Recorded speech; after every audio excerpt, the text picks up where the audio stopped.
Good afternoon, everyone. Welcome to the very first session of the 8-week Personal Development Accelerator program. We are here today because we want to be better.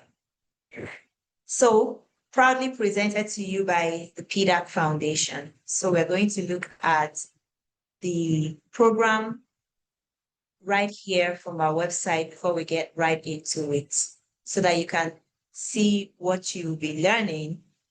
So in the next 8 weeks, we are going to be learning, growing, not just to become, coaches and mentors and teachers, but to become better for ourselves. 1 month.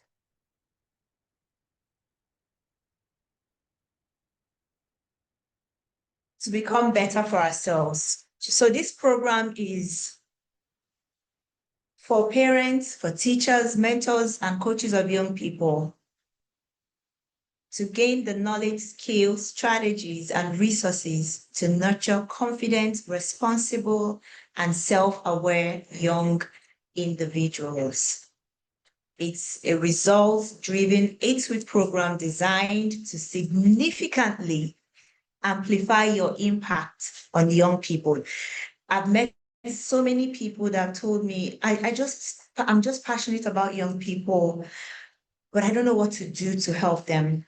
So this program is going to help you. So are you sometimes unsure how to truly help the young people in your life navigate challenges and build essential life skills? If all of these questions, your answer is yes, then this program is for you. Do you wish you had a clear roadmap to instill confidence, responsibility, and self-awareness in the children you care for? Are you looking for practical strategies and tools to go beyond academics and nurture their holistic development? Do you feel overwhelmed trying to keep up with the evolving needs of today's young generation? Imagine the impact you could have if you were equipped with the knowledge and skills to truly transform the lives of the children under your care. So this is the Personal Development Accelerator program, a comprehensive 8-week virtual program designed specifically for you. My humble self, Coach Ogo Obweli, who is also the Executive Director of PDAC Foundation. So in this course, we are going to be going through so many topics. Week 1, we'll talk about the self-awareness, confidence, and all of these things. I'm sure that you have seen it in the flyer that we shared. So I just want to show you the things that you also gain as a participant. You have a deep understanding of key personal development principles tailored for yourself and for young people, practical, actionable strategies and tools you can implement immediately. That's one thing I love about, these programs is you will be able to start applying immediately. This is not just a knowledge program where you just learn, and you can't, apply. You can actually begin to apply the things that you learn immediately because they are simple, they are everyday strategies. You will gain the confidence to guide and support young people in their personal growth journey. There is a level of knowledge that you have, exposure that you have. It gives you the confidence to be able to do the things that you know that you're going to do. So you'll be able to, you also gain like a framework for fostering essential life skills like self-awareness, responsibility, and resilience. Finally, you gain the inspiration and motivation from a supportive community of like-minded individuals. So I'm going to stop sharing now. But in essence, you are going to be equipped. I know that you're here. Most of us are here for the young people that we serve. But by the time we finish this program, you will also realize that this program is also good for me as well. Because we cannot give what we don't have. You have to become it before you can actually effectively give it to the next person. So be open. When we are talking about these strategies that you can, apply, don't think it's okay. You'll be thinking of who am I going to use it on? Start applying it for yourself.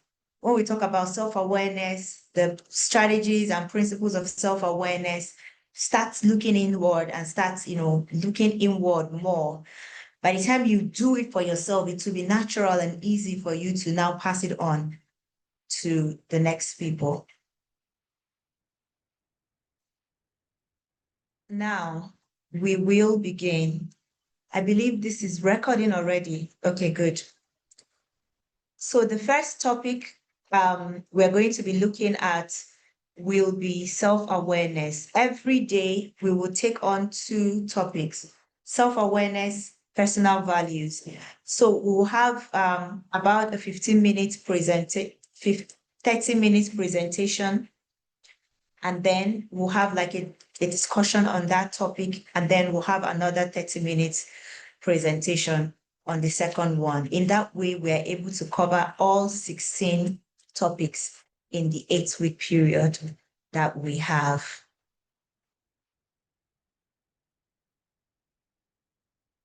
So let me begin my presentation.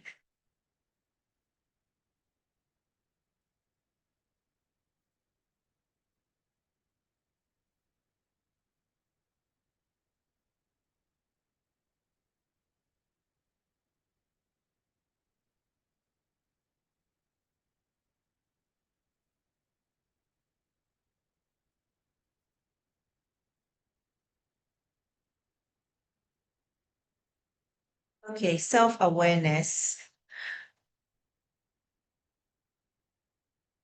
What is self-awareness? We are going to get into it shortly. But the objective of this lesson, by the end of this session, participants will be able to define self-awareness and its critical role in personal and professional growth. You'll be able to identify the core components of self-awareness, including emotional awareness, self-perception, values, beliefs, strengths, weaknesses, and impact on others. You will learn and apply practical methods for developing self-awareness, such as self-reflection, seeking feedback, and challenging cognitive biases. These may sound like big English, but they are really simple by the time we start breaking it down. You'll be able to understand the significance of emotional awareness and acquire techniques for effective emotional regulation. You'll be able to clarify personal values and beliefs and understand their influence on your behavior and decision-making. You'll be able to recognize the practical applications of self-awareness in improving communication, building relationships, enhancing decision-making, and achieving goals. You will be able to develop strategies for ongoing self-awareness development and cultivate a lifelong learning mindset. So it is a lot that you're going to be learning by the end of this. And we are going to begin with a case study. Now, this case study is in the curriculum. If you have the curriculum and you go to page,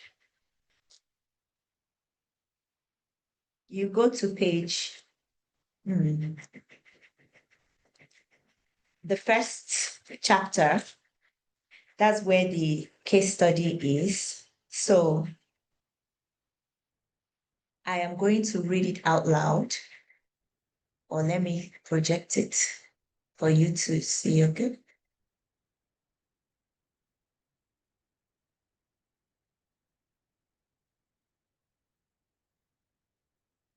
Please bear with us. We are doing tech things. We are learning on the job.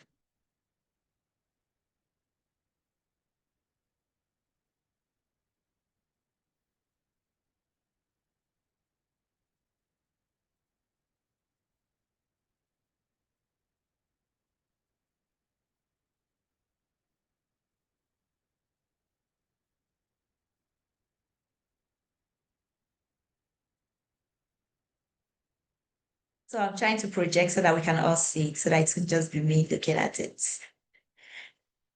Um, this is the curriculum.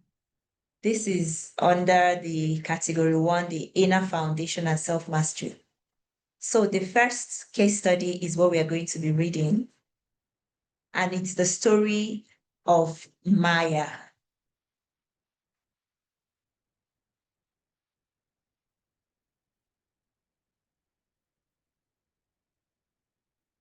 Good. Finding Maya's journey to finding her voice. So this is the situation. Maya was a bright, creative 16-year-old. She was good at art and loved writing stories. However, she always felt shy and unsure of herself.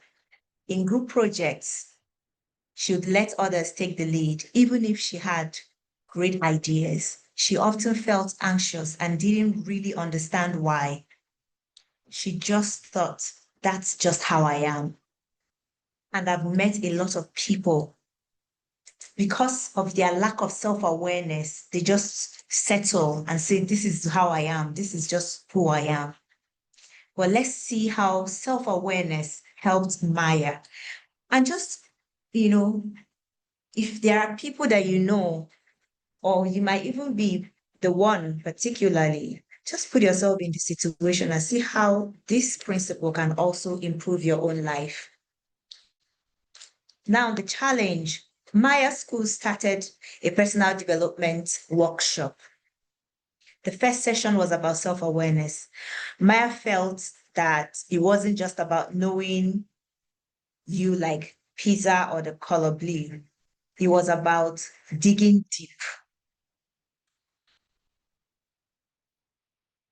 So the first part that they taught was emotional awareness. Maya started keeping a journal. Every night, she would write down how she felt and what happened that day. At first, it was just good or bad. But over time, she started to notice more subtle emotions like nervous, excited, or disappointed. She noticed that she felt a knot in her stomach before presentation. She realized this was anxiety. Knowing this helped her to understand why she sometimes froze up in front of the class. The next one, self-perception. Maya had always thought of herself as shy and not confident. But in a workshop activity, she had to write down three things she was good at. She wrote creative, a good listener, and thoughtful. She then realized that while she was shy, she also had positive qualities. She started to challenge her old perception about herself. In the area of values and beliefs, during a discussion, Maya realized that she valued honesty and creativity. She hated it when people took credit for others' work. She also noticed that she had a belief that her ideas weren't as good as others. She decided to challenge this belief by sharing her ideas more often. And again, Maya knew she was good at art and writing, but she also realized she struggled with public speaking. Instead of avoiding presentation, she started practicing in front of a mirror. She also joined a small writers group to share her work in a safe environment. Impact on others. Maya asked a close friend for feedback. Her friend said that Maya was a great listener, but sometimes she seemed quiet and withdrawn. Maya realized that her shyness could make her seem distant. She started making more eye contact and actively participating in conversation. Now, the outcome, Maya became more confident. She started sharing her ideas in group projects, and people listened. She learned to manage her anxiety before presentation by using deep breathing exercises. She realized that her creativity was a strength and she started to use it more. She understood that her shyness did not define her and that she could change how she reacted in social situations. She began to understand that her values were important guide in her life. Now, self-awareness is a journey, not a destination. It takes time and effort. Knowing your emotions helps you to understand your reactions. Challenging your self-perception can help you to see yourself in a new light. Understanding your values helps you to make better decisions. Knowing your strengths and weaknesses allows you to grow. More of focusing on your strengths and, of course, you focus on your strength, but you're not going to give all the attention to the weakness, but all the attention should go to the area of your strength while you work on the weakness. Finally, understanding how you impact others helps you build better relationships. No, this seems like a mouthful, but going back into this case study, you will see how Maya used simple, tools to begin to discover her self-awareness. It started by asking herself, it started with journaling at the end of the day. How did I feel today? That is also self-reflection. How did I feel today? Anybody can do this one. And by jotting it, able to trace patterns. I always, or that during this time is how I felt, once patterns, you can actually begin to see how you can change those patterns. We talked about self-perception. We're going to go deep into it in the presentation, but this case study is just to let you know that the different aspects of self-awareness and how you can apply it to create a positive outcome. So in this presentation now, we are going to marry everything together. We are going to marry all of the information together. Give me a moment. Let me get the slide back. I think I'm going to be allowing you to listen moving forward because changing slide is distracting me. We have finished the case study. Now we'll go into the core concept of self-awareness. What is self-awareness? Self-awareness is really the foundation for personal development because you need to be aware of something before you can develop it. If you're not aware of it, how will you develop it? If you're not aware of something, how will you work on it? Or how will you even avoid it? So the ability to understand your own emotions, your thoughts, your behaviors, your values, your strengths and weaknesses, and how they impact yourself and others. It's about having a clear perception of your personality, including your beliefs, your motivations, your feelings. That's self-awareness in essence. Self-awareness is not being introspective or constantly dwelling on yourself. It's also about being self-critical or having low self-esteem. True self-awareness is objective and balanced. It's actually about knowing, how do you feel? What are my strengths? What are my weaknesses? What are the things that I'm good at? What do people commend me for? Why do I feel this way? What am I feeling and why do I feel this way? It's just about awareness, being aware of yourself, being aware of your core, because when you know you, nobody can know you more than you. When you know you, it's the foundation for any level of success that you want to achieve. Because when you know your strengths, you begin to build on those strengths. When you know your gifts and talents, you begin to build on those gifts and talents. When you know the things that are triggering you, things that are making you less of yourself, you begin to disassociate yourself with that. It's all about awareness.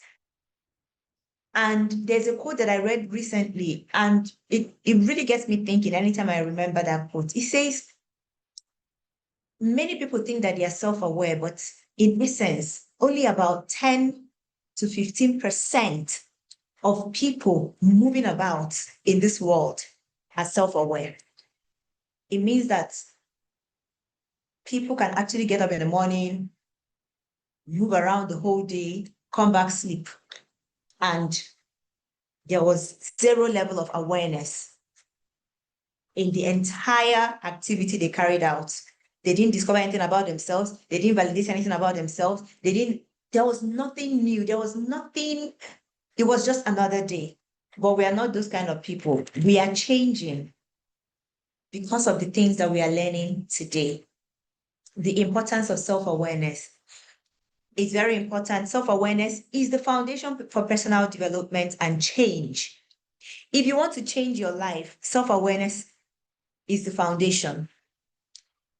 You can't improve what you do not understand. You need to even be able to be aware of your situation, your circumstances, and why you are in that situation before you can begin to change it. That's why awareness is very important, whether it's self or environmental awareness, but awareness is important in general.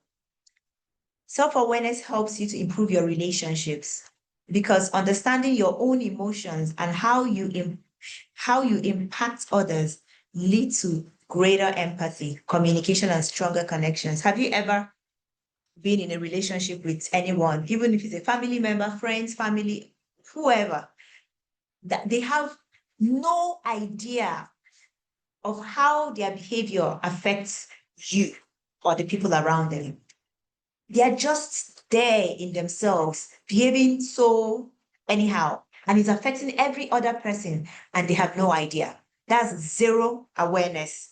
So self-awareness helps you to be able to understand your emotions and how it impacts people around you, thereby improving relationships. Self-awareness helps in better decision-making. Self-aware individuals make more informed and value-aligned decisions, less influenced by biases and impulsive reaction. Because part of self-awareness is knowing your values. When your values are clearly defined, it's easy for you to make decisions because you know the ones that align with your values. Your values are the guiding principles of your life. We're going to dive deeper into it in the next session. When you understand your values, decision-making becomes easy. Decision concerning the course you're going to study in the university for young people, decision about the person that you will marry, decision about the place that you will work, decision about what you want to do with your life becomes easy, or the people that you want to spend your life with. It becomes easy because you know your values, the things that guide your life. So you make decisions based on those things. You see why awareness is very, very powerful. I always tell this example, they will say, oh, have you heard about people that will tell you that they have 5 suitors, and they don't know who to choose? When you hear things like that, you just know, like, that's a classic example of someone that is not self-aware. Because if you're actually self-aware, you know your values, you know your strengths, you understand your emotions, you understand your gifts and talents.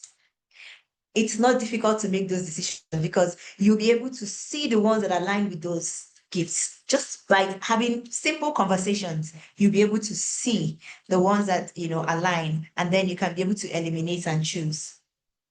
So self-awareness is so powerful.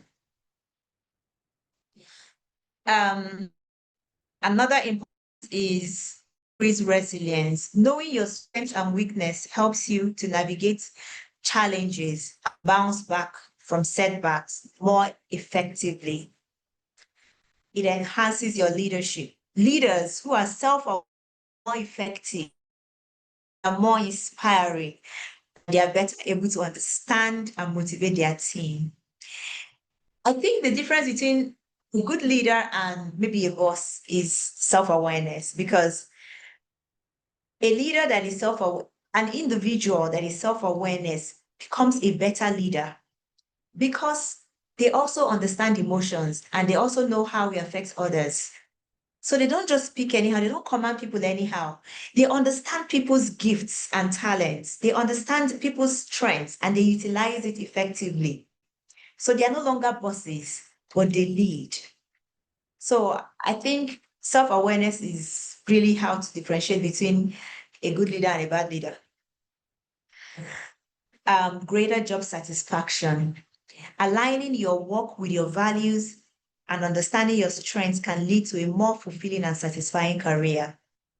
And that is true because for me, I feel like I am tailor-made for what I'm doing because I'm playing to my strength. So work is not difficult. People don't really like work. And one of the reasons why is because maybe they are not expressing their unique strengths and talents, in that place of work. Because anywhere that you are able to, express your natural innate ability freely, effortlessly, and still be rewarded for it, it's a great, place to be. It's a great place to be. That's why it's important that we understand these things so that we can be able to build our lives, our careers, our relationship about the things that means, much to us. I don't believe that God created us to struggle. I think God created us to be able to, understand that gifts, because God put gifts and talents in us to be able to understand the special gift that He's put in us and to use it to serve our world. And in turn, that gift will be serving us because the Bible says that your gift makes room for you and brings you before kings. So that's how God created us to be. God really did not create 9 to 5. He did it. 9 to 5 is man-made. I'm not saying it's bad, but I'm just saying that it's not the perfect will of God. So while you're there, also strive to begin to identify those things that God has put in you, begin to develop it. And in turn, that thing will begin to serve your world and serve you as well. So there is internal and external self-awareness. There are two sides. So the internal one is about understanding yourself from the inside out. This includes your emotions, we talked about it, your values, your beliefs, your strengths, your weaknesses, your thoughts and actions, your reactions. These are internal. Then the external is understanding how others see you.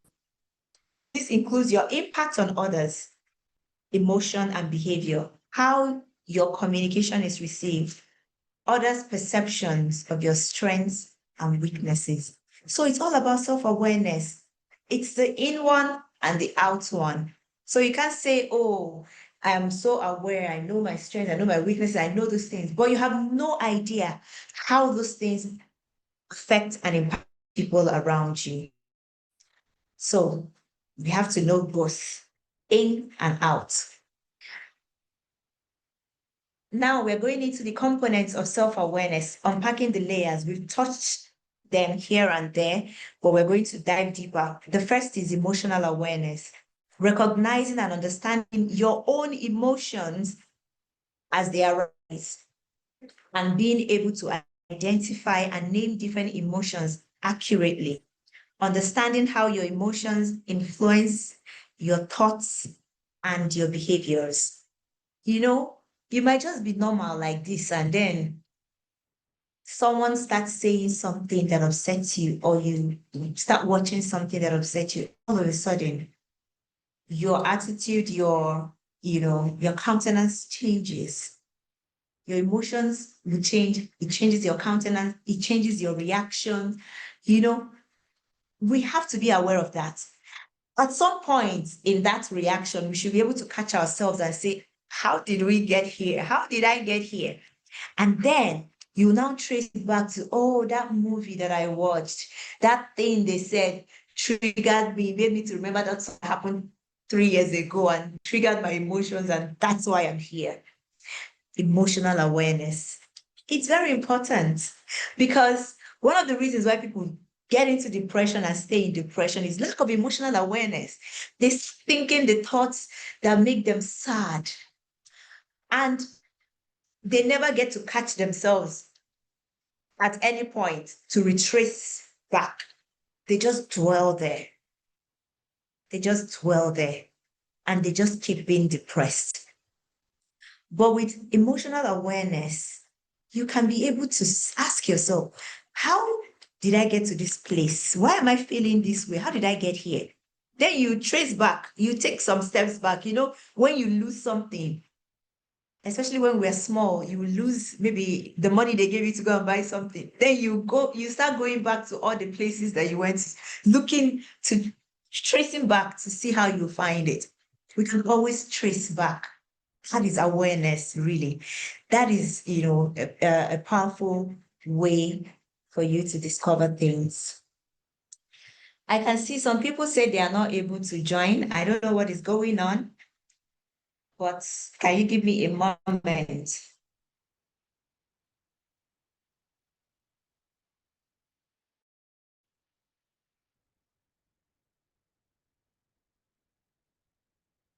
Okay. So I hope we are learning. The second component of self-perception. Now, self-perception is how you generally view and evaluate yourself. At some point in this 8th week, we are going to be, rolling, going in, coming out, like touching all of these topics in the different topics that we're going to treat. So anyone that you really do not understand very well, not to worry. If you can't ask your questions here, we are still going to touch it over and over and over in the different, topics that we're going to touch because they are all intertwined. Self-perception is how you generally view and evaluate yourself, your sense of identity and self-image. It can be influenced by your past experiences and feedback from others. You know, if you grew up with maybe those nasty aunties that can just make comments, there are some nasty aunties that can just make comments. Look at your eyes, look at your nose is fat, and that thing can actually change a child's perception about themselves. You might think it's an honest joke by calling a child, your ear is too big, or your eyes like this, or you see your nose, see your mouth. But just a comment like that can change a child's perception and thereby changing their image, changing everything about their life. Just an honest joke. That's why we have to be very sensitive when we speak. Let our speech be seasoned with grace, because just one bad comment can do something negative to somebody that they may never recover from. So how you see yourself, how do you see yourself? We're going to also be learning about self-acceptance because whatever it is that you see or however it is, we should accept the way, especially not change. There are things that we can, like our emotions, the way we react to things, our thoughts, but there are things that are, that we can't change to be accept ourselves and love ourselves, but it begins with self-perception. It begins with self-perception. The next one is values and beliefs. These are your core principles, what you hold to be important in life, the fundamental assumptions that you have about yourself, others, and the world. These guide your decision and behaviors. We're going to look at it deeply the next session.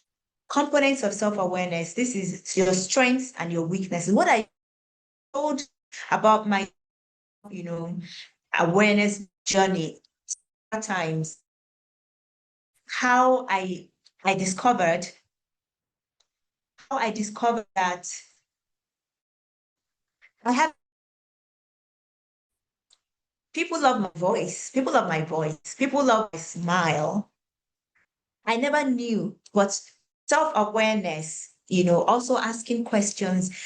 What will come about you? What are the things that people, say to you that you're good at? When there is a situation, who do they call to come and help in this? What are those constant comments that people say? I notice that people, when I make a call, they will say, "Oh, you have a very lovely voice. Your voice is soothing." Or you have a lovely smile.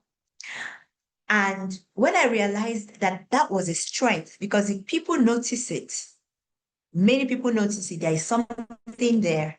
It might be common to you, but if people pay attention to that thing, then there is something there and you have to, embrace it.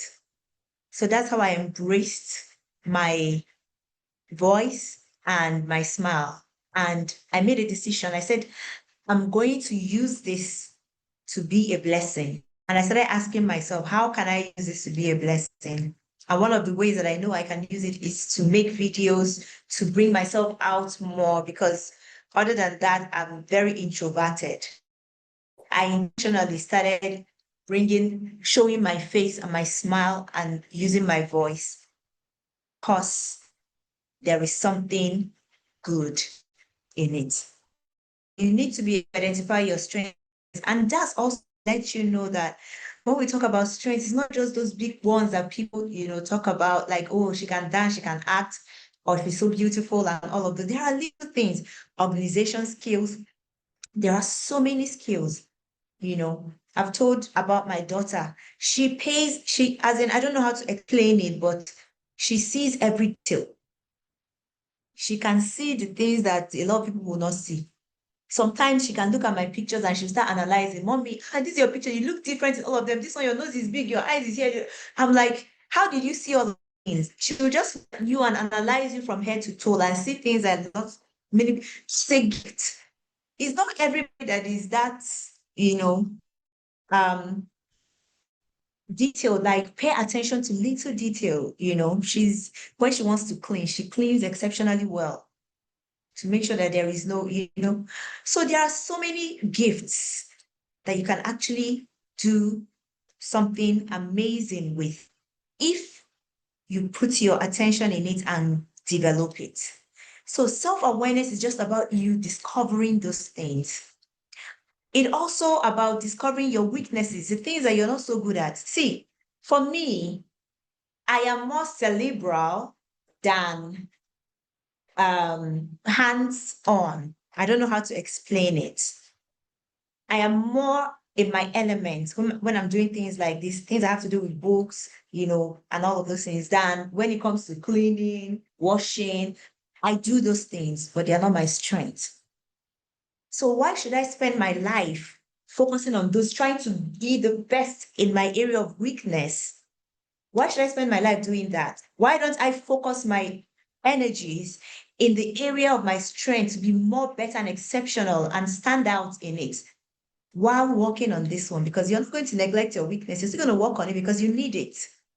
But why should I leave my area of strength just to be on the same level in the area of weakness? And there is no way, even if I work from now till whenever, I will never match that level. For some people, that area is their strength, I will still be mediocre when it comes to another person that this area is their strength. So why don't I be in my own element and excel in it? Self-awareness helps you to do that, to realize these things and choose wisely. Another method of developing self-awareness is looking inward, journaling. Remember the story of Maya? She actually started by journaling. After every day, she will write how she felt, what happened, how she felt. And then, looking back, she was able to trace patterns. So you can also discover, some certain things about yourself by your journals, tracking your thoughts, your feelings, your experiences, and your emotions. The prompts that you can give yourself: what were my key emotions today and why? What went well today? What could have gone better? What are my goals for the week and why are they important to me? The what and why question is very important. What just happened now and why? That one can actually trigger like a series of learning process for you. What are my recurring thought patterns? These helps to identify patterns, triggers, and areas of growth. Now, another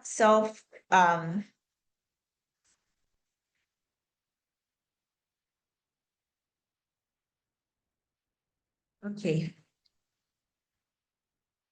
The second part of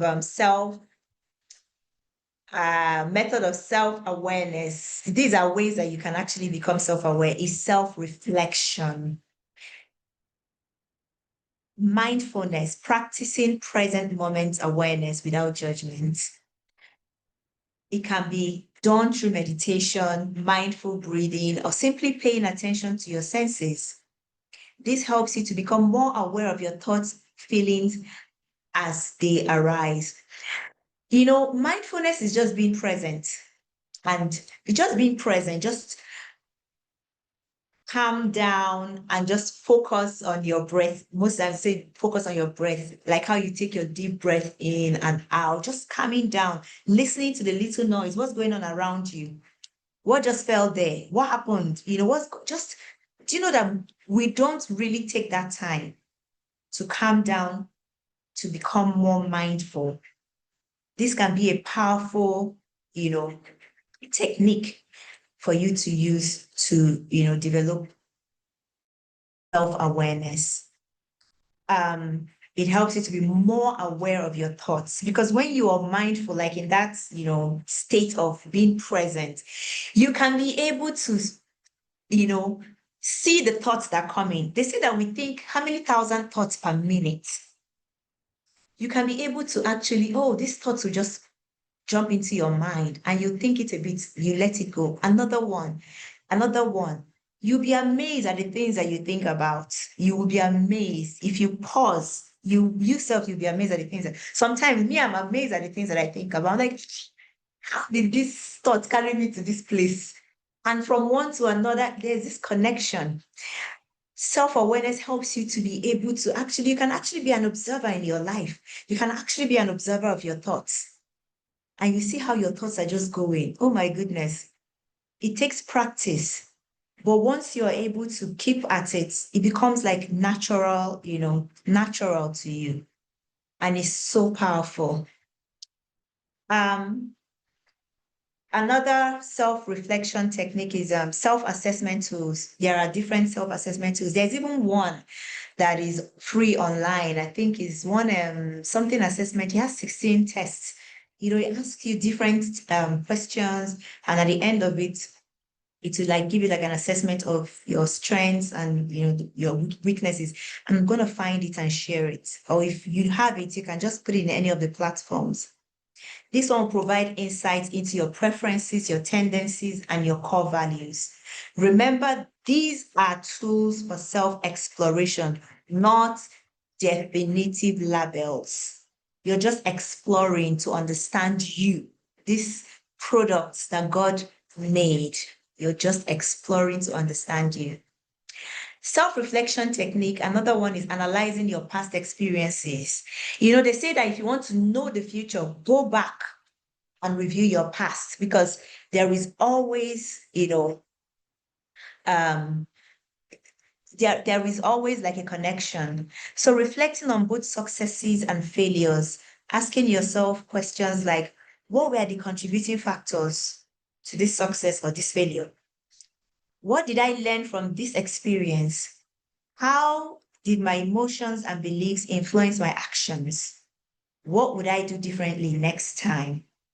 Turning experiences into valuable learning opportunities. Please, these are exercises that you should be able to sit down and do this exercise. You'll be so amazed at the things that you discover that will help you to grow, into the person that you are becoming. So, methods of developing self-awareness, seeking feedback is also another powerful method. Like In fact, there are even questionnaires that people have that they pass around. There was one that my friend sent to me recently. Is a feedback questionnaire, just asking questions so that she wanted me to answer some questions, to tell her the way that I see her from my perspective. Remember, it's not just the way that you are on the inside, there is also the way that other people see you. They both should align somehow. So there are, feedback questionnaires that you can get and ask people, your family, your friends, the people that love you, that want to give you constructive criticism, not people that will, when they finish condemning you, you cannot even be able to come out again. You'll be like, I can't believe I'm so bad like this. The importance of constructive criticism. This provides valuable external perspective on your behavior and impact. It can help identifying blind spots. Everybody has blind spots. Everybody. That's why it's wonderful to have great friends around you that can actually tell you the truth in love, because everybody has blind spots. And then for you to also to be open to the truth, to receive that correction. So they are essential for your growth and development, because just making a little switch, a little turn, a little adjustment can incredibly improve your life. So you can solicit for feedbacks from your friends, from your loved ones, your siblings, and all that. So these are different processes that you can use. Another method of developing self-awareness is by challenging biases and growth. There are biases, you should be able to understand and challenge those biases. There are some things that have been programmed inside you that you think that this is how it should be. Like a bias is like every Igbo person is after money. It's a bias. It's actually a bias because it's not true. But it's a narrative that has been painted so much that people actually believe it. So what are those things that have been painted for you, or those things that have been programmed into you growing up that has become a bias that you need to challenge? Understanding common thinking errors that can distort your perception. Example, there are confirmation biases, like seeking information that confirms an existing belief. There is negativity bias, focusing more on negative information. Actively question those assumptions and consider alternative perspectives. Seeking evidence that contradicts your initial thoughts. They say that, for instance, there are some people that I think it was a friend of mine that said something, that she can't even do anything, like she's not good for anything. She's not good for anything. And this person we're talking about is a university graduate, not just a university graduate. She holds a master's degree. And I'm like, how are you able to graduate from university and do your master's and hold them, and then you believe that you're a failure?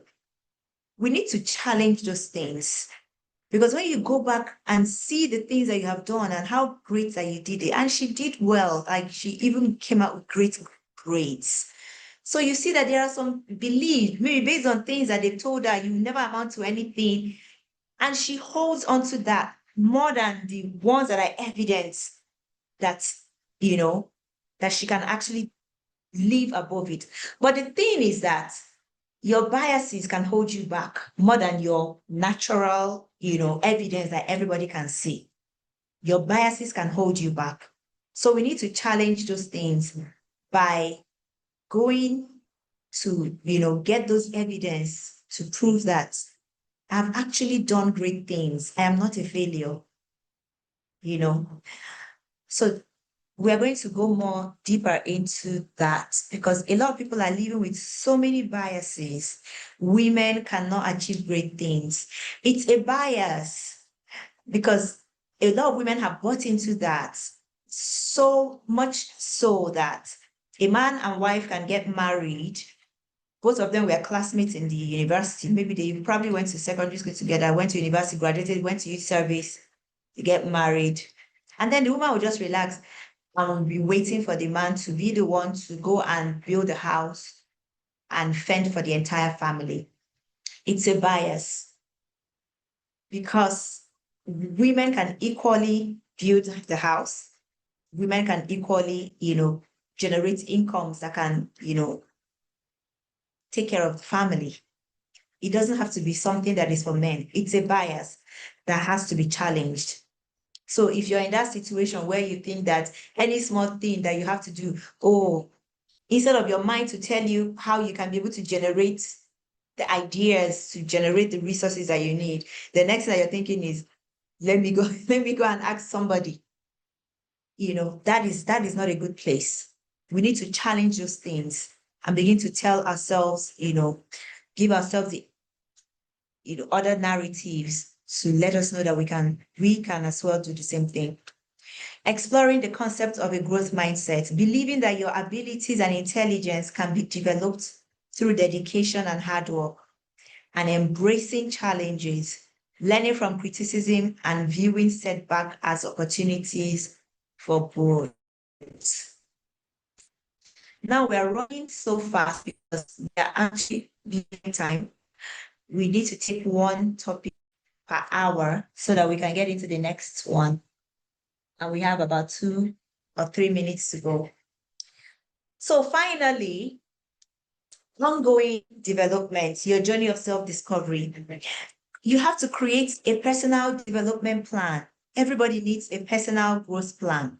I have one, the one that, you have to set specific goals.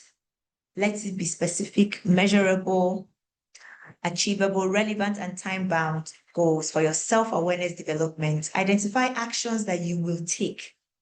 This is not just setting the goals and leaving it. Add actions to it and then begin to practice. Example, I'm going to journal 3 times a week. I'm going to ask for feedback after this presentation. Who are you going to go to ask for feedback after this presentation? Are you going to go out and get a journal to start journaling, after each day? That is part of the plan that we're talking about. And you need to start now. You don't need to leave it for tomorrow. What goals are you going to set for yourself? Are you going to be able to read? What are you going to read? How much are you going to read? In what areas are you going to be reading? These are the plans that you can create for yourself. Cultivating lifelong learning mindset. Commit to continuous self-reflection and seeking new insights about yourself. Explore resources for personal growth. Resources like books, articles, workshops. Just being in this class right now has opened up something in you, I believe, that you can, begin to build on. Embrace the journey of self-discovery as an ongoing process. It's not something that you just do once. It's not something that you do once and stop. It's an ongoing process. So we have finally finished the first self-awareness part, and we are open for questions now. If you have any questions, you can put it in the comment section or you just raise your hand so that I can call you up. So we can have a discussion around what we have learned. What are the things that you're going to do moving forward in your personal growth plan? So this could be like a question and answer session. This can also be like a contribution, like you already have a growth plan and you want to share how it has helped you. Anyone, there should be someone that would like to share something before we move on to the next segment. So from all that we have talked about, I'm sure that I have convinced you and not confused you that self-awareness is the foundation for personal growth. Thank you. Someone puts constant journaling. Amazing. How do you know how people perceive you? You need to ask them. You need to ask them. That's why we talk about the feedback, getting feedback. You need to ask them, what do you think about me? I do ask it sometimes. So I do ask some people. I don't know if I've asked you if you're here. Like, what do you think? You know, there's a way that you can put it to be able to get a feedback. You should be able to get it. And sometimes it's not always good, you know, even though it can be disappointing because you always want to hear good things about yourself. But it's a feedback. That's what it is, so that you can actually go and work on it. So, yes. Also make it a structured thing. Don't just ask around. You can just, be intentional about it. Get some questions, one or two questions, and, ask the person, what really do you think about? What do you think are my area of strengths? Like, what do you think are my strong areas? Just simple questions like that can also help to unlock some things for you. So how has this session been, please? On a scale of 1 to 10, would you say that you have better understanding on the topic of self-awareness after this? On a scale of 1 to 10, how would you rate this session based on your understanding of the concept of self-awareness? I'm waiting. I'm waiting at the message parts to see your answers. Let me know, because also a feedback for me to who is speaking? Me. Is that- Hi, Hi, go good ahead. afternoon, ma'am. Good afternoon. Okay, so on the scale of 1 to 10, to me, I will rate it 9 because it has been amazing. I mean, these things need to be reminded, you know.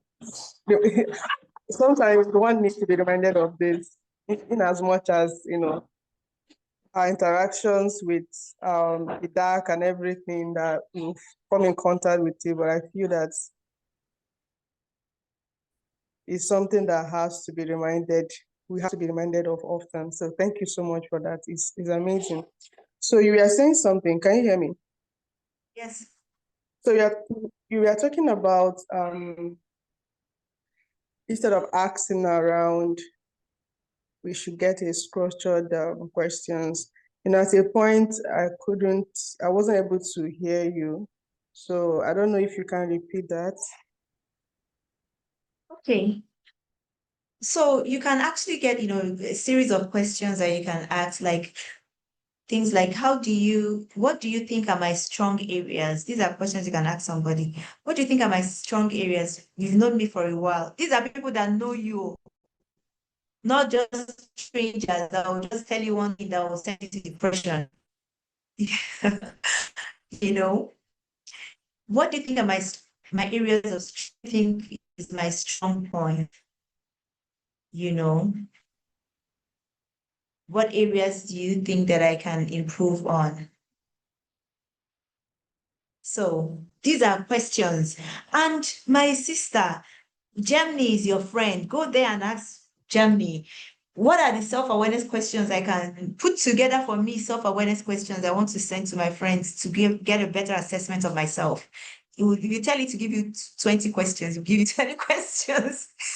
And very relatable as well.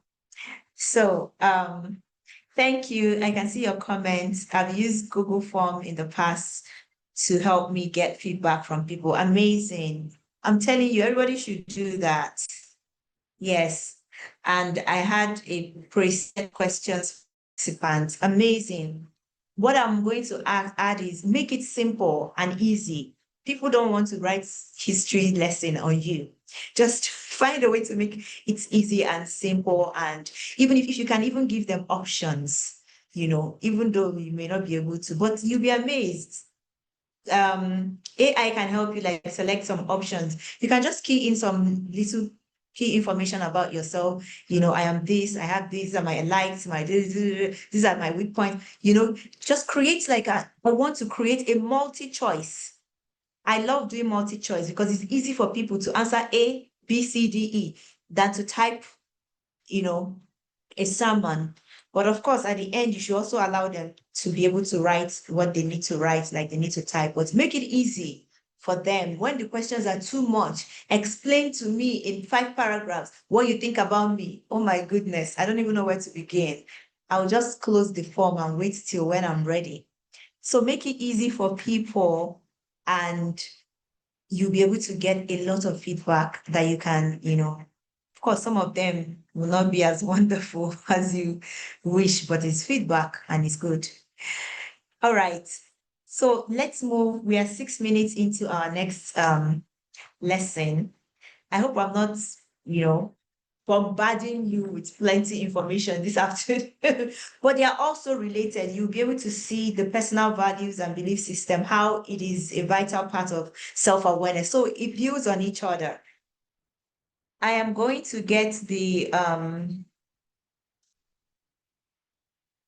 slides. Does anybody want to say something? I want someone to say something before I move on. Let someone make a comment. Have you done this before, or how are you planning to do it? Just unmute yourself and share. One person, please.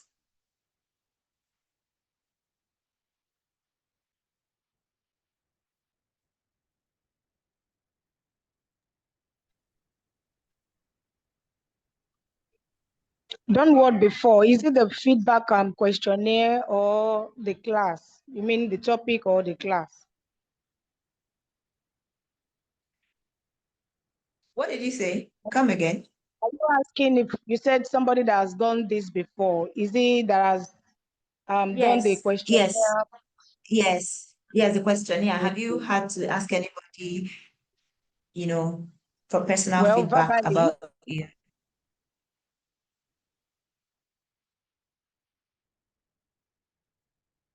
Okay, amazing. So how did it go? What were the things what you got from that feedback? Was it new to you? Were there things that you saw from the feedback that you were surprised? Because the way people see you can actually sometimes be different from the way you see yourself. Did you have like a shock from some of the things that they said? Of course, most of them will align, but did you have like some kind of contradictory thinking, like, no, this is not me? Do you get anything like that? Can I say something? Yes, Can go you? ahead, please. Okay. All right. So I was trying to type, but I felt my typing would not explain it the way I needed to. All right. Yeah. So I've done this before. Like I dropped in the chat, I used Google Form to request feedback, and I would say it was wholesome because yes, I got to realize that there are some things that I'm doing that are kind of impactful. You understand? Like unknowingly, you just do it unconsciously, like, and then it's making ripple effect, is affecting lives, even if it's one or two people. I was able to say, oh, doing this, establishing this, was able to like change someone's mindset, so it was enlightening for me, right? And it's something that I would love to continue doing, seeking that kind of Yeah, feedback. But yeah, so I would say, yeah, he exposed me to something that I never thought of or I never knew about myself. And at the same time, I got to like it strengthened what I knew about myself. So yeah, so yeah. that's what I want to say. Amazing. Amazing. Thank you for sharing. And sometimes people can just tell you something that is way off there, like, no, this is not me. I remember when somebody told me one time that, I perceive that you love to work with old people. I said, that's not me at all. I said, that's not me at all. Maybe you were trying to say children, but not old people. I have a big sister that loves to work with old people, but not me.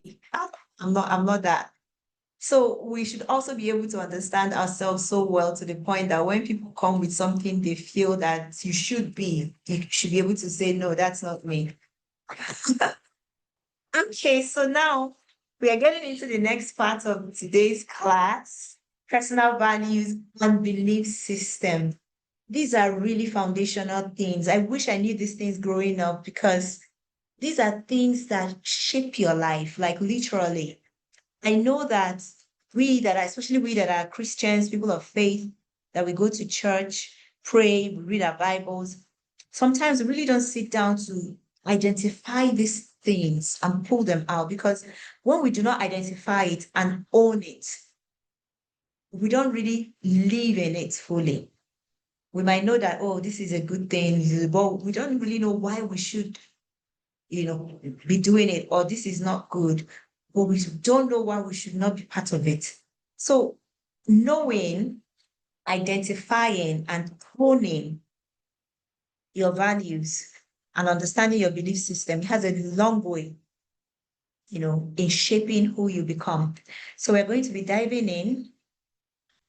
The objective of this lesson is to explore the fundamental concepts of personal values and beliefs. Like, let me tell you, of all the personal development topics, personal values and belief system and self-awareness, they're my best because they are foundational.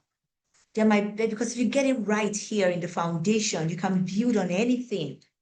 If your foundation is rough, someone was telling me of a very beautiful building they built in their area, but it started raining now, the thing is bent, it's now bent, but people are still living in it. But you know that it's a building that is, you know, is destined to be knocked down by the government. So this helps you to build like strong foundation when this is in place. It's a solid foundation that when you build on it, nothing is shaken. So it's to explore the fundamental concepts of personal values and beliefs, to understand the impact of values and beliefs in our decisions, our behaviors, and our well-being, to learn how to identify and transform limiting beliefs into empowering ones, and to provide practical strategies for integrating values into daily life, decision-making, relationships, and goal setting. Oh, now we have a case study, but I'm not going to be doing this sharing. I'm going to read from the curriculum that I have right here. See. So if you're taking this course as a refresher, sorry, no curriculum for you. It's only for the people that paid in full. So you're just here to refresh. Let me read the case study. That's a case study from chapter 1.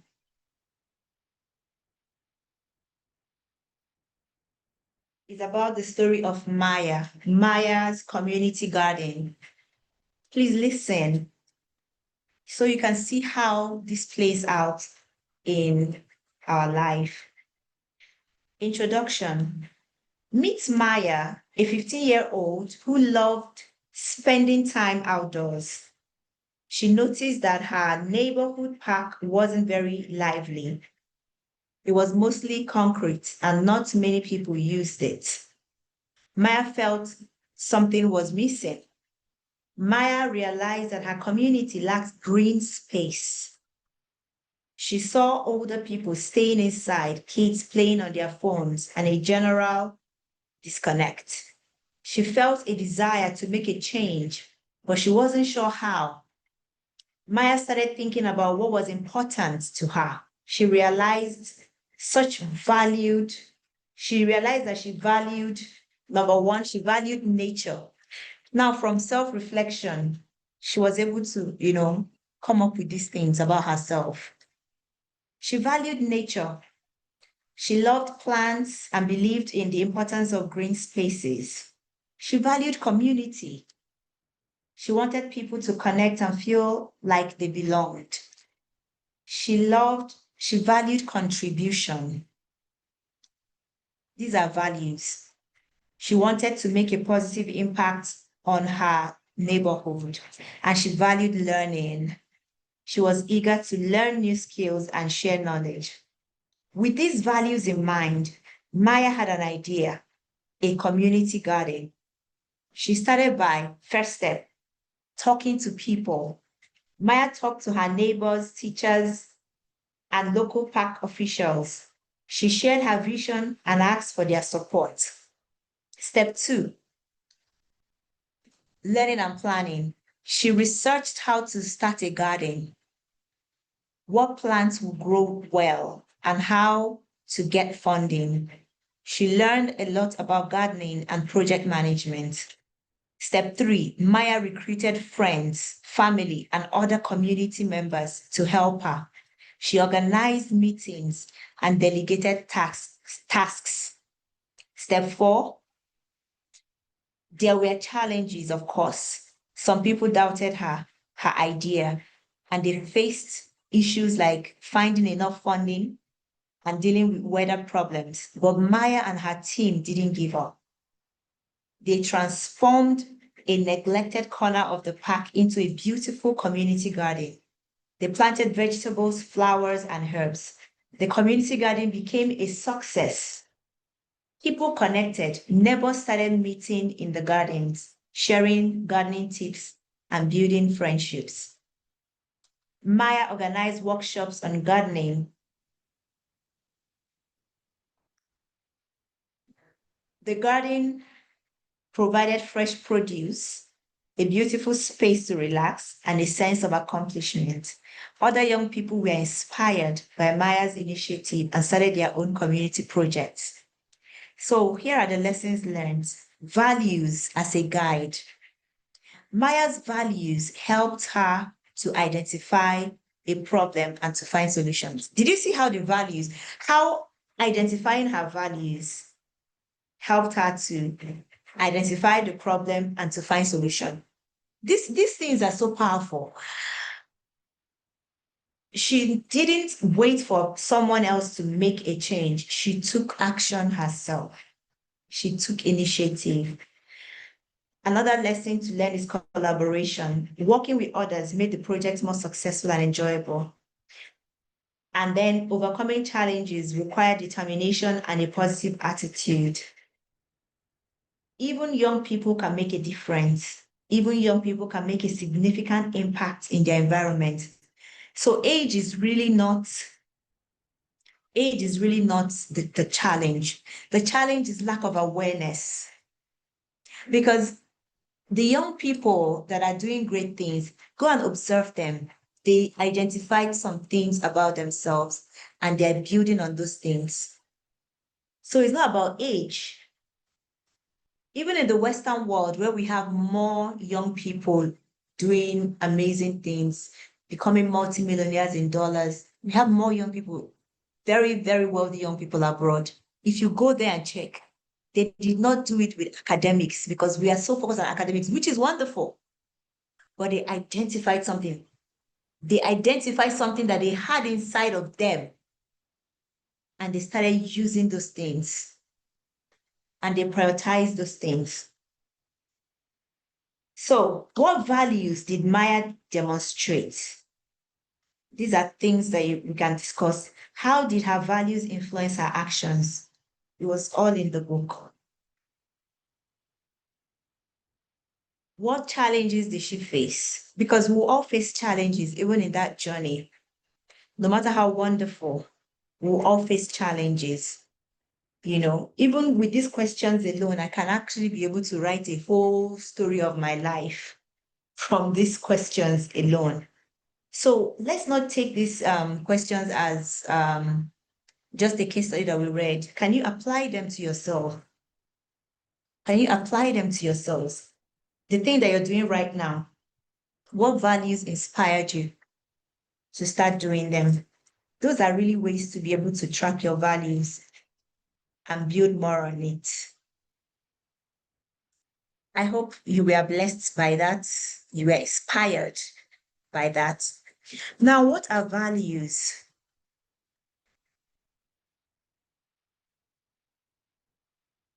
Values are deeply held principles or standards that guide our actions and judgments. They are what we consider important. Your values are the foundation. Look at this tree. It's your values that determine, the things that you do. It should determine the things that you do, the ones that you hold dear. Opinions, like personal views that can change, like opinions are personal views that can change easily. They are different from values. Your interests, they are things that you enjoy doing or things that you enjoy learning about. They are not your values. Feelings, they are temporary emotional states. They are not your values. Values are more stable and they are fundamental. They are foundational than these other ones. Some of the things that we talked about in this case study talked about values like community, contribution, learning, integrity, honesty, love, respect. Those are values, things that you really hold dear. For me, one of my personal values is beauty. I love beauty. I just love it. And it influences the things that I do. You see beauty in the things that I do because it's a value for me. So what are your values? So impact of values on behavior and choices. Values act as an internal compass, influencing every decision you make, from small daily choices to major life paths. They help us discern right from wrong and act in ways that are consistent with our moral compass. Living in alignment with our values lead to a greater sense of purpose, satisfaction, and inner peace. Like I mentioned, one of my values, I can actually mention a few of my values. One of them is personal growth, obviously. Another one that tops that list is spiritual growth. I do not play with my spiritual growth. Excellence is a value for me. Consistency is a value for me. Love and respect is a value for me. That is why, in terms of love and respect, there are people that I meet. I don't even need to have an interaction with them. I know whether this person can be my friend or this person cannot be my friend. I remember one of the days I went to my children's school. Then they were much younger. And there was this parent that has, younger children. Because I love value, I love beauty. Beauty is a value for me. When she walked in, she's so pretty. Like, oh my God, this lady is so beautiful. Like, of course, I admire nice things. But when she started talking, I said, this person cannot be my friend. Oh. Me and this person, we have nothing in common. Like, you can tell respect, you can tell, from the way people interact. I'm not judging. They are not bad people, but our values do not align. So I cannot be in a close relationship with a disrespectful person. How can it work? You see, it cannot work. It helps you to actually, align yourself with your life. So my other values, that I just talked about, if you look at those values deeply, you will see that it has actually influenced the things that I'm doing. It influences everything about my life, the way I show up every day, the way I interact with my world, the way I interact with my family, my children, the way I raise my children, the way I show up for my friends. It's all embedded in the values that I hold. So what are your values? You see how important this value thing is? It is so important. And I know that I didn't really get to identify my values or define my values.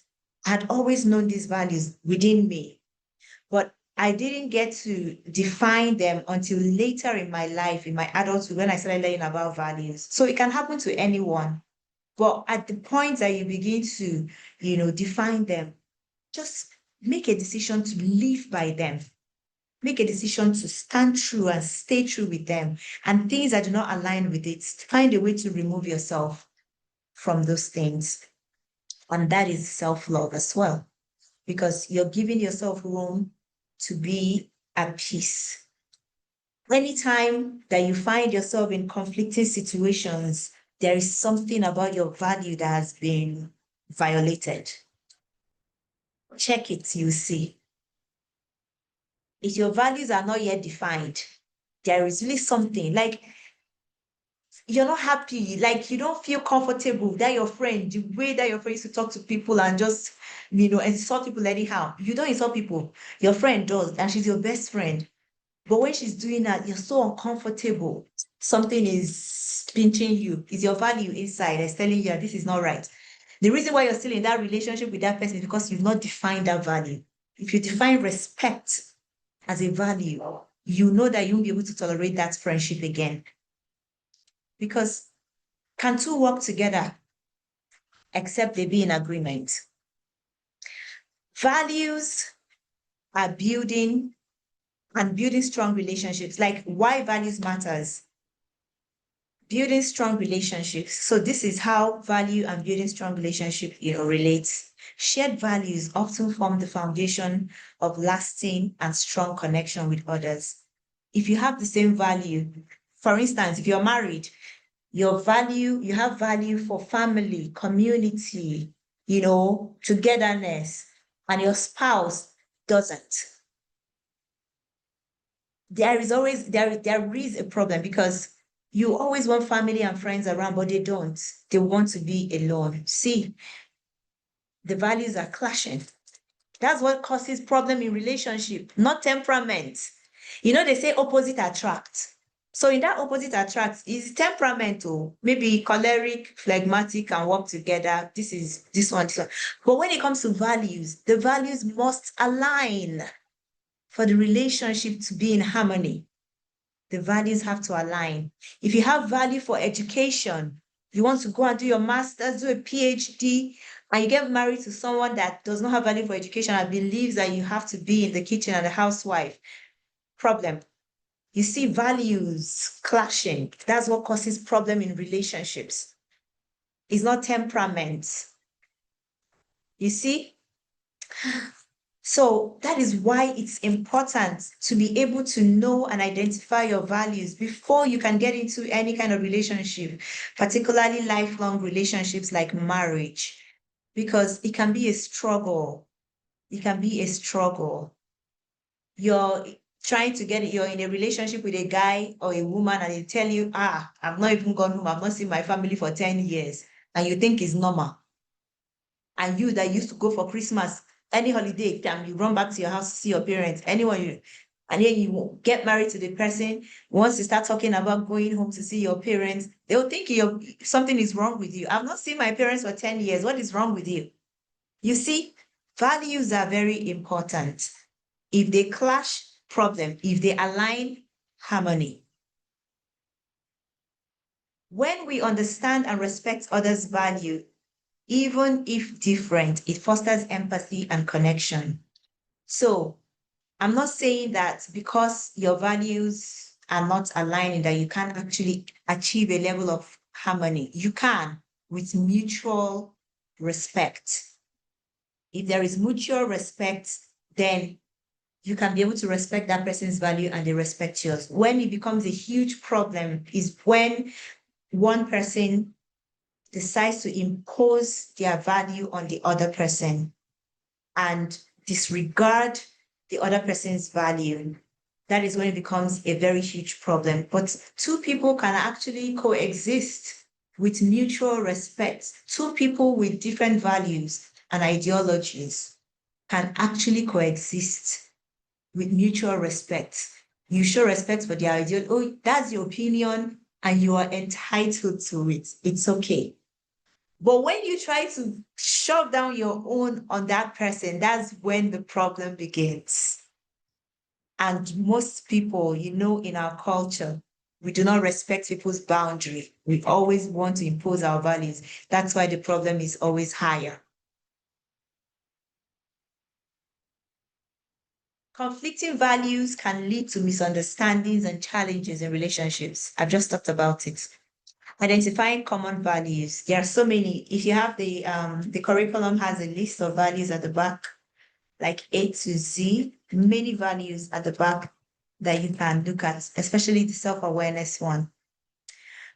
There is honesty, kindness, courage, respect, responsibility, compassion, creativity, growth, fairness, perseverance.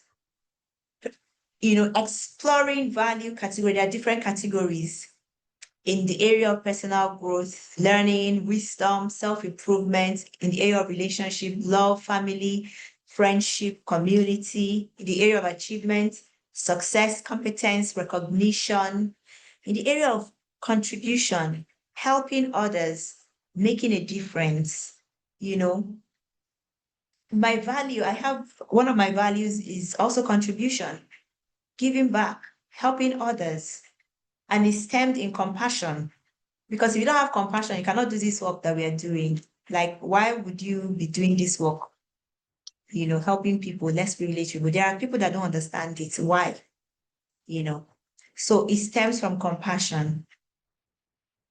So maybe I can share a list of values, or you can just Google it. Just go to Google Gemini and say, write me a list of values A to Z and simple definition of each of it.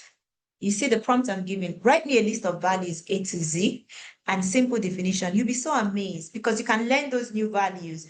From reading those reading the lists, you'll be able to identify the ones that you're already living. And then the ones that you want to live, you can actually imbibe new values. You can. All right. Understanding beliefs. Now, this is the second part of part 2. Understanding beliefs. What are beliefs? In simple terms, beliefs are thoughts or convictions that we accept as true, regardless of whether they are factually proven. They are the lens through which we perceive the world. So there is conscious and unconscious beliefs. Your conscious beliefs are those things that you are aware of and you can articulate. Personally, I believe that bad things don't happen to me. If they are bad things, they will not happen to me. If they happen to me, it's not a bad thing. That's my belief. It's a personal belief. And it's conscious. Then there is unconscious belief. These are deep-seated subconscious. These are the ones that they put inside you when you were growing up. You did not even know when they were putting it. But it's there. They are deep-seated assumptions we may not even realize that we hold, but which profoundly influence our behaviors. Like maybe you grew up in an abusive home, severely abusive home. Maybe daddy used to beat mommy and all of those things. And you saw this consistently growing up. There's something that has entered in you. You don't even know. Something has entered inside you that hates men. Like you think that every man is just crazy. So when you see men, like you've already put up that defense, like you just believe that they are all the same. It affects and influences your behaviors. They are deep-rooted. And you don't even know that that is what is making, you don't even know. You feel like, oh, now you have grown up. Everybody have grown. Mommy and daddy are now in a much, better place. You like your daddy, you like your mommy. But those things that you saw, they've done something in you that you don't even know that is there. And those things affect, your life. So there is limiting versus empowering beliefs. So these beliefs can be limiting. It can also be empowering. Limiting beliefs are false or negative assumptions we hold about ourselves, others, or the world, which restricts our potential and prevents us from achieving our goal. Example, I am not smart enough.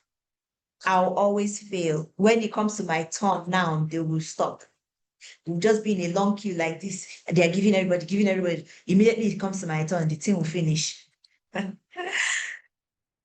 And then you see that thing playing out in your life all the time because you know that your beliefs happen to you. You become those things that you believe.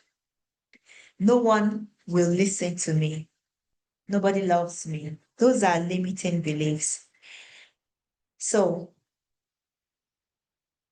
explain the negative emotions that these beliefs cause. Things like fear, anxiety, self-doubt, frustrations, hopelessness, resignation. It comes with negative things. Nothing good comes out of limiting beliefs. They limit you. They limit you. You're supposed to be flying, but they are limiting you from flying because those beliefs are dragging you down. Now, versus empowering beliefs. Empowering beliefs are positive and accurate assumptions that fuel your confidence, your motivation, and ability to achieve your potential. Things like, I can learn and grow. I am capable of success. My voice matters. Challenges help me grow or grow stronger. I can do it. These are empowering beliefs, like what I just shared to you. Bad things don't happen to me. I believe it though. Bad things don't happen to me. This myself like this. Bad things don't happen to me. If it happened, it's not a bad thing. Like it might take me a while to see the good in it. It might seem bad, but it's a good thing. If it's a bad thing like that, it will not happen to me. I believe it all. And that's why bad things don't happen to me. So these emotions, these beliefs bring up emotions like confidence, optimism, determination, joy, courage, resilience. So you see the difference. The limiting ones, they drag you down. The empowering ones, they lift you up. And either the limiting or empowering can be conscious or subconscious. It's not only the limiting ones that are subconscious. There are empowering beliefs that are subconscious, like the things that we know and do today, the affirmations that we share every day and we give our children. They're speaking these things. I'm smart, I'm blessed, I can do it, I'm 10 times better than my peers. These things that we're teaching our children now, it is empowering beliefs that is entering their subconscious. You think that when they come to terms with their mates in the workplace, that we're not programmed like this, that those ones would excel over them? It's a lie. It's not possible. Those empowering subconscious beliefs that we are building into our children now is what is going to lift them up. And some of the things that is empowering me to be who I am today are some of the empowering beliefs that my parents put in me growing up, subconsciously.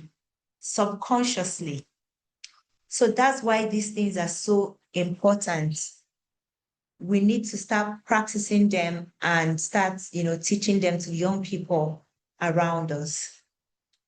Identifying your beliefs, individual reflection, taking us back to what we've studied before in self-awareness. Take a few minutes to think about areas in your life where you feel stuck or where you consistently face challenges. Begin to reflect. See the prompts that you can ask yourself. What do I believe about my abilities in this specific area? What do I believe? Write it down. What do I believe about my worth or potential? What do I believe about what others think of me? What thoughts typically come up when I face a new challenge?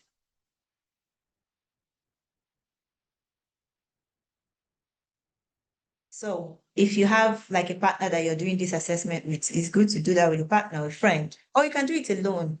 But if you do have someone you're doing it with, you share your discoveries with the person because you need to identify these things. Like I said, it's part of awareness.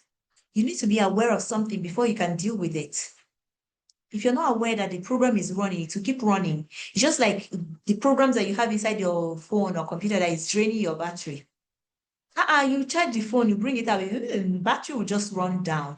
Something is working in the background that is draining your battery. Until you go in there, identify that app that is on, that is draining, and turn it off, you will not solve the problem. So you need to identify those beliefs that you have, both the limiting and the empowering ones. In terms of the limiting ones, you challenge those beliefs. I've shared about how you challenge those negative beliefs by saying what you want instead of what you feel like what was programmed. You begin to say the things that you want or you have. So this is an activity. Identify a limiting belief, a limiting belief. Choose one limiting belief that you identify, and then let's have an example. I have an example here that I'm going to show you. An example of a limiting belief is that I'm not good enough. This belief stems from feelings of self-doubt and a lack of self-esteem. It can prevent individuals from taking risks or pursuing their goals because they believe they are unworthy or incapable of success. That is a limiting belief. So how do you challenge this limiting belief now? You ask yourself this question: is this belief truly true? Is it 100% true that you're not good enough? See, you're challenging this thing that I'm not good enough. You're challenging it now. You ask yourself this question: is it true, 100% true? Are there exceptions to this belief? Like, what are the things that I've done that I was good at? Those are the exceptions. You name them. What evidence do I have that this belief is not true? Those are the exceptions that you're going to bring out. Those are your evidence to prove that this thing that you're not good enough, you're thinking that you're not good enough, is a lie. It's not true. So you now ask yourself, what would happen if I didn't believe it? So that means you start creating the empowering beliefs. I am good enough. I can do this. I have the capacity and ability to do this. See, now you're building the empowering beliefs. You have to challenge the limiting ones and then build and create empowering beliefs to counter that limiting belief. Reframe that limiting belief into a positive, empowering statement. Example: I am good enough. I am good with public speaking. I am good with marketing. So many of us here that are coaches, you just like, I don't know how to market. That's a limiting belief and you're voicing it. You need to challenge that and begin to declare what what you want to see in place of it. There is this quote that I invented. I said in that quote, I love to read. I love to read. I love to read. A lie I told myself so long that I began to believe it, and it changed my life. I love to read. The truth is that I never liked to read, just like many of us who say, I don't like to read, I'm not a reader. Who likes to read? But when I realized the importance of reading and how reading can change my life, I challenged that belief and I started declaring to myself, I love to read. And I'll write it though. I'll write it in my journal. I love to read. I love to pray. I love to read my Bible. I love to praise and worship God. I love to speak in tongues. I love to read. I said it to myself so long that I started believing it and it changed my life. So you can actually, change your limiting beliefs to empowering beliefs, and you watch and see how, to begin to transform your life. So visualize and affirm those things always, repeatedly. Application and integration. So we're going back to the values. How do we apply and integrate value in decision making? Remember, this part of this curriculum contains two topics: personal values and belief systems. So that's why we're going in and out. Values in decision making. Identify the decision to be made. This is how you do it. Like, you want to get married. Okay, no, I believe that we're all married here. If you're not married, you can do it. If you want to, let's say, do something, maybe change a job or start a business or something that has to do with you. So identify the decision to be made. List your core values relevant to this situation, to that situation. Evaluate each option through the lens of your values.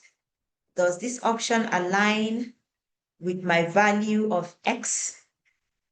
Then choose the option that best reflects your values. You know, I've talked about it. Let's say you want to get married. You're a woman, a man has approached you, or you're a man, you see a woman. How do you integrate your value in this life decision making that you want to make? Identify the values, identify the decision. I want to get married. That's your decision to this person. Number two, list your core values. You should have values. Family, love, those values, success, and all of those things. Evaluate each option through the lens of your values. Now, does this option align with my values? Like this person that I want to marry, what are their values? Does it align what they believe, their belief system, what they're bringing to the table? Does it align? Do you know that there are some women that don't want their husbands to be successful? Do you know? They don't believe in success because I heard the story of this lady that was telling the friend, my husband will never be successful. The friend was like, which kind of evil prayer be that? When the man is hustling to become successful. And the woman said that the dad and the mom, their marriage was wonderful and good until the father became very successful and everything was destroyed. Therefore, she has this belief that success destroys marriage. Therefore, her husband will not be successful. So that's why you have to have conversations when you're cutting. You don't just kissing and necking. Conversations and hear those things and see where the values are aligning and where you have to run or where you have to embrace or where you have to correct. So that's how you apply values in decision making. Identify the decision, list your values, put it side by side. Does it serve this? Then you choose the one that if it doesn't serve it, just leave it alone. There are so many opportunities that have come to me. Oh, let's do this business, blah, blah, blah, blah, blah. And then I'll check, does it align with my value of community? This one. If it does not align, I'm not even thinking twice about it. Any business that you want to bring for me, it has to be in line with my life vision, my life calling, my purpose, my values, with what I'm doing. If it's going to distract me from here, I'm not going to do that. Because I've been able to understand my values, I've defined it, and I'm living true to my value. So that is one practical way that you can, values in decision making. Now, values in relationship and goal setting. The importance of shared value, we've talked about it in friendships and family. Common grounds foster understanding and trust. If you stay with people that are your people, you don't need to be over explaining yourself. They just understand. Like for my sister, I have a sister. When we are just like, she doesn't need to explain things plenty. Just say it. I have friends here, even in this community. You don't need to explain. Once you start over explaining yourself, please just be running. You say something, they will misunderstand it, throw it upside down. As in, values are just relationship. You're always there trying to explain, apologize. What is it? So communicating values effectively to others, articulate what's important to you. So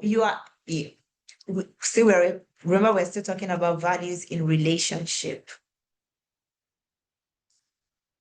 Communicating those values effectively to others, articulating what is important to you is very, very important because In relationship that your values are conflicting, you will realize that, there are some people, they don't have value for communication. They can't really listen.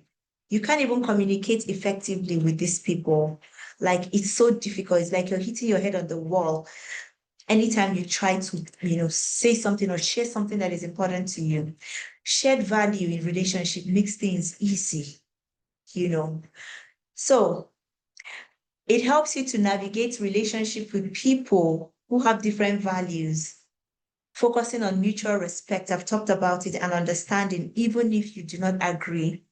So it takes a high level of maturity to be able to come to this level of navigating relationship with people with different values, because it takes high emotional intelligence, being able to give people their space and boundary to not, jump in to judge and respect their values.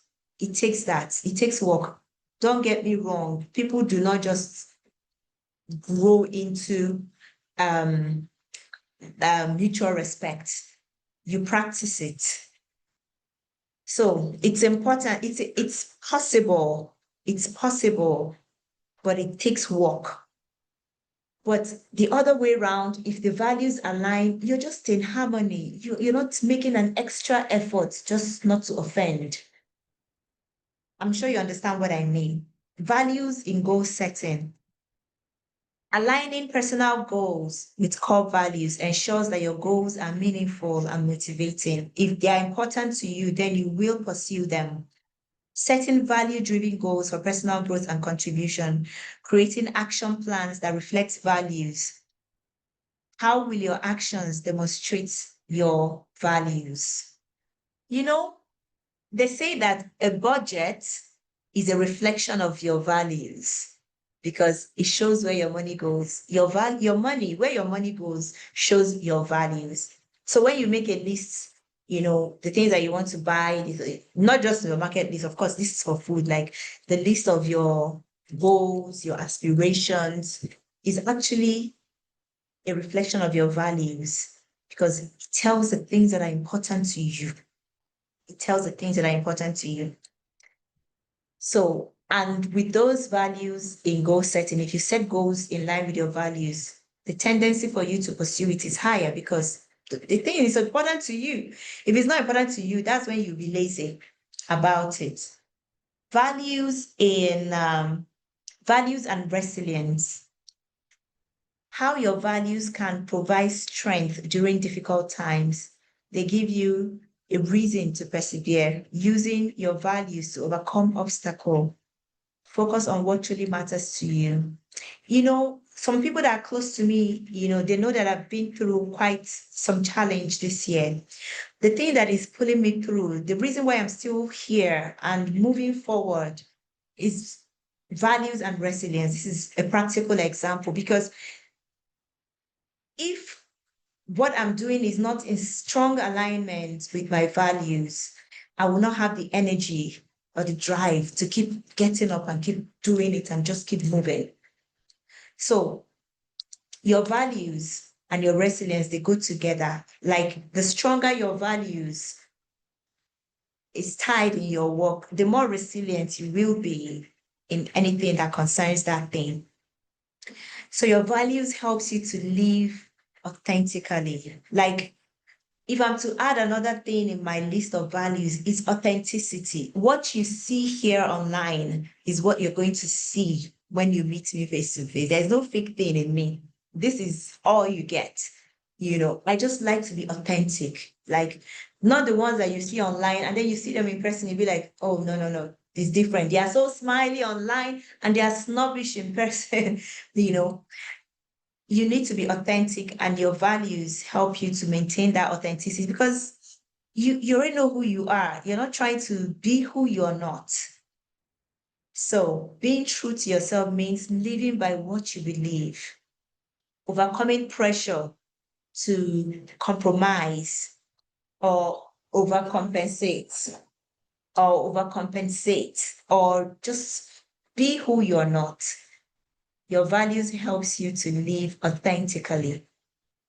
So this is the final part that has a list of values, A to Z of values. You can get this from AI. If you're here, I want to believe that you're AI proficient because we're living in an AI world.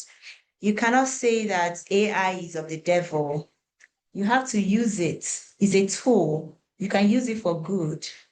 The reason why we're still not recovered from bad government is because we believe that politics is of the devil. So we let all the bad devil's people to go and occupy that space. And now we are complaining. So let's use AI to do good things, to create great resources, to create great content that we are going to circulate in this world. I'm not ashamed to say that I use AI for my research. It enhances my ideas. I feed in my ideas and it brings out really refined ideas that I can work with. So I want to urge us, like, my goal is to be able to work with like a pool of empowered coaches and mentors of young people so that we can go out there and begin to create great impact in our world. That is why I do what I do. That is why we create all these contents to share. So we can find this list of values, with simple definitions. Just feed it in your Gemini. You don't even need to pay for this ChatGPT, the paid ones anymore. Meta AI is free. You can download it. Google Gemini is actually more advanced than most of these AI tools because most of them AI tools, they rely on Google to feed them the information because Google already has like a pool of information stored for years. So they rely on Google to feed them the information. So Google, in competition with the ChatGPT producers, created Google Gemini. And you don't even need to pay a dime. Just download it and be using it. I use it every day to, like I said, refine my thoughts and create amazing resources. So we have come to the end of this part, right in time, on time. Please, how was this for you? Was it boring? Was it impactful? On a scale of 1 to 10, how is your knowledge of personal values and belief system improved? Please, can you use the chat for us to see? On a scale of 1 to 10, how has this lesson impacted your knowledge of personal values and belief system? Jenny said 10. Yes.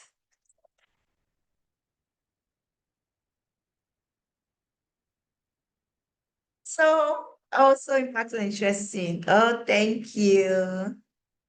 Thank you. Okay, I'm so happy. I hope it's not because it's Coach Ogo. I hope you're just, being very well. I know that we are authentic people now. You're not going to try to hide me. Okay. These things are so important. We need to know them and we need to teach our children. I'm telling you, see, maybe when I off the recording. See, someone made a post, especially us that are people of faith, we go to church sometimes, we're under the anointing of the Holy Spirit, he has a way of influencing us, even in our decision. And we now see this brother, and we think because the brother sings in the choir or plays the keyboard, there's a brother that plays keyboard here. You now think that this brother is Jesus' son. You now go and marry, all for you to discover that the brother is something else. So, but when you teach your children values, no matter where you see those people, you can, by their fruits, even the Bible says you will know them. By their fruits, you will know them.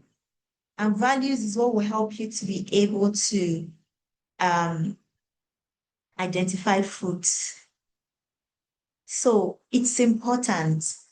If I successfully install these values and the right beliefs in my children, I'll just leave them. They will be able to make the best decision for their lives. I don't need to police them or to question them. Once you install the software inside your system now, the program will be running now. Do you need to be checking it all the time? To be running. So that's our job as coaches. That's our job as mentors and parents, to know these things, to get the right software and install them. And then you allow the program to run successfully. So we have come to the end. Please, does anybody want to say something before we close? Because we are right on time. 2 hours. We're supposed to be out of here by 3 o'clock. Do you have questions? Comments? Yes?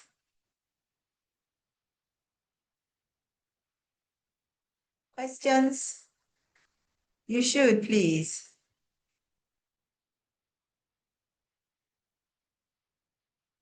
Oh, I see. Yes, yes, yes. It's very important. I have this document that is framed in my house. My life vision, mission statement, my goals, my values, the Dominion mandate, my gifts, my what are the other things that I wrote? The life that I like. I wrote it when I framed it. And that was about 4 years ago, 5 years ago, or 6 years ago. And I'm telling you, every day I'm getting closer to that life, every single day, every single day. I hope that we'll be more intentional with these things because they matter. So we have come to the end. In the absence of any questions, we have come to the end, and thank you all. Maybe the next time we might put on our video so that you'll not be watching me alone, can be watching ourselves. Thank you, and let us stop the recording.